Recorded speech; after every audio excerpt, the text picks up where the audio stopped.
बिस्मिल्लाहिर्रहमानिर्रहीम। अस्सलाम वालेकुम। आज इस वीडियो के अंदर मैं आपको बताने जा रही हूँ इस्तिग़फ़ार की फजीलत। जो शख्स इस अमल को करेगा इंशाअल्लाह ताला वो शख्स कभी भी रिज़्क़ की वजह से परेशान नहीं रहेगा। लिहाजा आपसे गुजारिश है कि इस वीडियो को एंड तक ज़रूर देखिएगा, और अगर आप हमारे चैनल पर नए हैं तो हमारे चैनल को सब्सक्राइब करिए और बेल आइकन को प्रेस कर दे ताकि हमारी तमाम नई वीडियोस का नोटिफिकेशन आपको हासिल हो सके।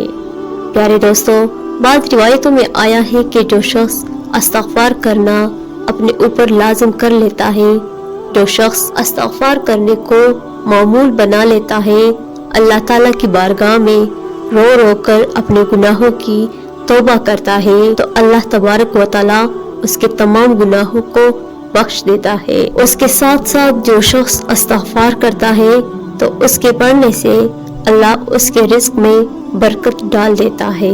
इसके साथ साथ वो शख्स जो रोज़ाना इस्तिग़फ़ार की विर्द करता है, वो जो भी काम करता है उसके सारे कामों में बरकत होती है।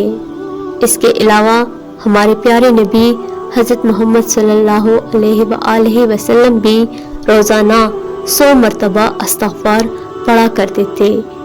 हम लोगों को तो ज़्यादा से ज़्यादा तौबा इस्तिग़फ़ार करनी चाहिए।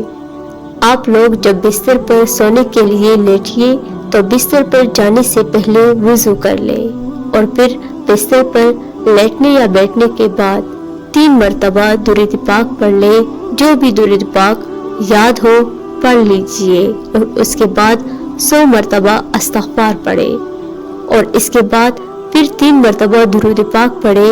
इसके पढ़ने के बाद आप लोग अल्लाह तबारक व तआला की बारगाह में अपने हाथ उठाकर रो रो कर इंतहाई आजिज़ी और इंकिसार के साथ दुआ करिए और अपने गुनाहों की तौबा करिए।